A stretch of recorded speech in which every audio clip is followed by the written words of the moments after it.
to story time. It is the month of Margashirsha, and on the Purnima is celebrated Annapurna Jayanti. Who is Annapurna Devi? Let us hear that story today. Now it is said that once Lord Shiva and Goddess Parvati in their abode of Kailas were playing a game of dice just for fun. And now during this game, they had to put something at stake. And so Mother Parvati kept all her jewels, while Lord Shiva initially kept his Trishul, then he kept his snake, and one by one he started losing all his ornaments. Till finally game after game went on and Lord Shiva had lost even his begging bowl. Now Goddess Parvati was very happy, but Lord Shiva was very perplexed and a bit disappointed. So he went to his good friend Lord Vishnu and he narrated the entire episode, and Lord Vishnu assured him that he ought to go and try his luck again, and this time Lord Vishnu would be by his side and he would help his friend Lord Shiva to win. So now when Lord Shiva went and told Goddess Parvati that they could play once more, the unsuspecting goddess began the game. And she suddenly realized that the tables had turned and Lord Shiva seemed to be winning back all his possessions. She understood that it was a trick and was about to lose her temper when Lord Vishnu came there and revealed the secret.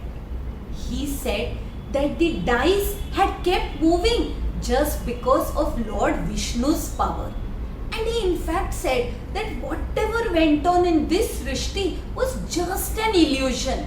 Everything happened as per God's will.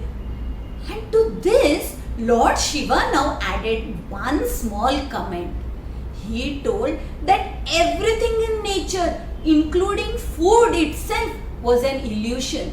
Food, hunger, everything of this was just Maya. Hearing this, Goddess Parvati suddenly grew furious because she is also known as Prakriti. She is that goddess of Shakti of nature, which assures everybody with bounty and prosperity. She is the one responsible for the nature's gifts. And so she felt that by calling food an illusion, it was an insult to her. And so she decided that she would leave the place forever. She decided to disappear from their lives to teach the gods a lesson. And so, taking the entire Prakriti or nature with her, she disappeared. Suddenly, time came to a standstill. The seasons stopped changing. The earth became barren and infertile. Nothing grew. There was drought, there was famine. The gods, the asuras, the humans, everyone started craving for food. They were ravished by hunger. And yet, neither Lord Vishnu nor Lord Shiva could do anything about it. Finally, even Lord Shiva's Ganas, his devoted attendants, came to him and said, begging him, "Oh Lord, please save us from this illness of hunger. We cannot bear it anymore." Now Lord Shiva was worried because Goddess Parvati was no longer by his side. He had realized that the rest of the world, apart from the great gods themselves, still needed the food, even though it might have been just an illusion. They still needed to sustain their bodies.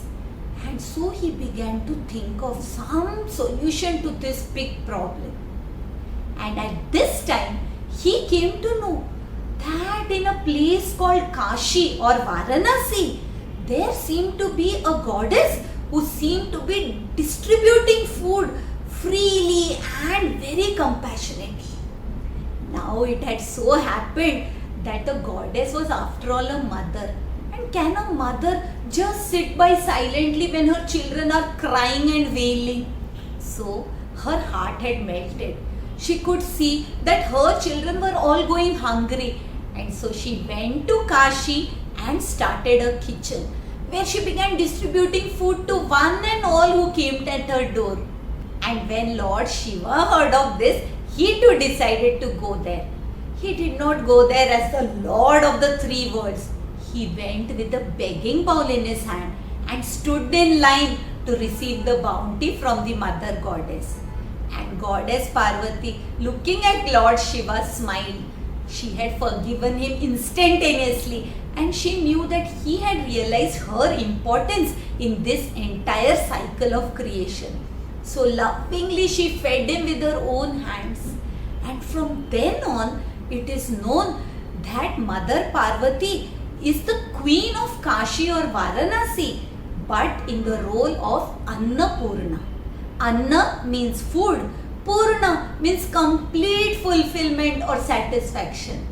And her consort Lord Shiva, the great Vishveshwara, is also worshipped by her side.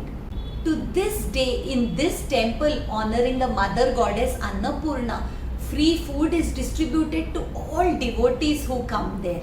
On the auspicious occasion of Annapurna Jayanti, let us all pray to this goddess of sustenance. May she provide food for everybody, not only for the bodies but also for our soul. May we get that sustenance and nourishment from the mother goddess herself so that our lives become complete. And may we get that highest knowledge which only a mother can give to her children. I hope you liked today's story, and if you did, don't forget to subscribe to the channel and share this video with your friends. And I will be back next Thursday with another story of interest to you. Until we meet again, Hari Om.